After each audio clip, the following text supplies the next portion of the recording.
मैं कहना चाहता हूं कि उत्तर प्रदेश की वर्तमान सरकार में सबका साथ, सबका विकास और सबका विश्वास का नारा देकर सत्ता में आई थी, परंतु ये नारा एक जुमला ही साबित हुआ।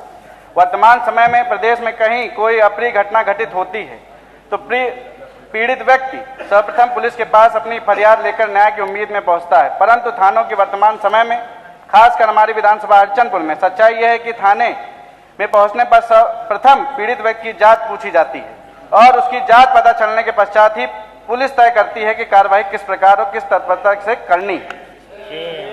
माननीय अधिष्ठाता महोदय, तहसीलों के कामकाज भी इसी तर्ज पर हो रहे हैं। महोदय, जब सबका साथ, सबका विकास और सबका विश्वास के नारे पर सरकार बनी तो थानों में तहसीलों में पीड़ित और आरोपी की जांच के आधार पर कार्रवाई क्यों जाती है, जबकि कार्रवाई का आधार तो निष्पक्ष न्याय होना चाहिए।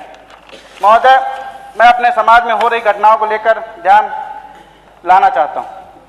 लखीमपुर की धौरारा विधानसभा में अमेठी गांव की घटना के बारे में रखना चाहता हूं, जिसमें 25 जनवरी 2025 को किसान भारत लोधी पुत्र सरजू प्रसाद लोधी के दशकों पुराने घर को धौरारा के एसडीएम राजेश कुमार व संबंधित लेखपाल ने बिना किसी पूर्व सूचना के बुलडोजर से गिरवाकर उसमें आग लगवा दिया।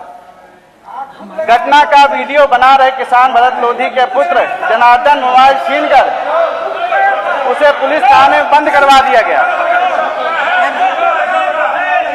समाज की ओर से बने विधायक इनको नहीं चिंता है।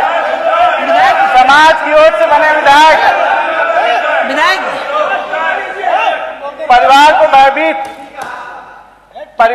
समाज की ओर से बने विधायक, इनको समाज की चिंता नहीं। परिवार को भयभीत करने के लिए मुकदमा भी दर्ज करवा दिया गया। 1 जनवरी की भयंकर ठंड में गरीब किसान का घर गिरवाकर आग लगवा देना ऐसा अमानवीय और अन्यायपूर्ण कृत्य प्रशासन के किसके आदेश पर किया। मैं एक घटना और ध्यान देना चाहूंगा। 2 दिन पूर्व देर रात प्रॉपर्टी डीलर की गोली मार के हत्या कर दी गई अंकित लोधी की। माननीय अधिष्ठाता महोदय, 2 दिन पूर्व 19 फरवरी को काकोरी लखनऊ में बेहटा गांव में निवासी कारोबारी अंकित लोधी की उसके ही गांव में वैवाहिक समारोह के दौरान बेखौफ बदमाशों ने गोली मारकर हत्या कर दी।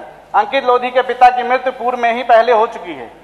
अंकित लोधी अपनी बूढ़ी मां के बुढ़ापे का इकलौता सहारा था। मैं सरकार से हत्यारों की शीघ्र गिरफ्तारी की मांग करता हूं तथा मृतक की बूढ़ी मां और असहारा मां के जीवन यापन हेतु सरकार से उनकी मदद हेतु 25 लाख रुपए की सहायता प्रदान करने की मांग करता हूं।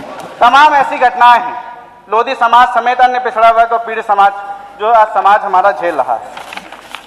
मैं अपने क्षेत्र की कुछ समस्या रखना चाहता हूं। माननीय मुख्यमंत्री जी से अनुरोध है कि हरिचंदपुर ग्राम सभा भीतर गांव में वहां के कोटेदार द्वारा खेल का मैदान अवैध आक्रमण कर लिया गया है, जो बार बार अधिकारियों द्वारा हमने नोटिस किया, लेटर पैड दिए, तब भी वहां के अधिकारियों द्वारा कोई सूचित नहीं किया गया। वहां के युवाओं को मैदान समर्पित किया जाए। हरिचंदपुर विधानसभा समस्त सीएससी और पीएससी में अल्ट्रासाउंड और सीटी स्कैन मशीनों की स्थापना कराई जाए।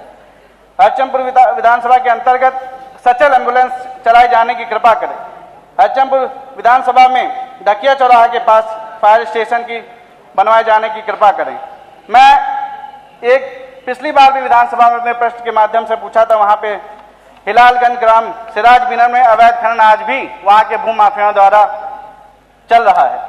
हरिचंदपुर में सताओं को तहसील का दर्जा दिया जाए और सबसे महत्वपूर्ण कि वहां की जोहा सरकी ग्राम सभा में हुलास खेड़ा से लेकर लुकवा खेड़ा संपर्क मार्ग को निर्माण कराया जाए और कनहट हरिचंदपुर में से लेकर कनहट संपर्क मार्ग को निर्माण कराया जाए। मैं अपनी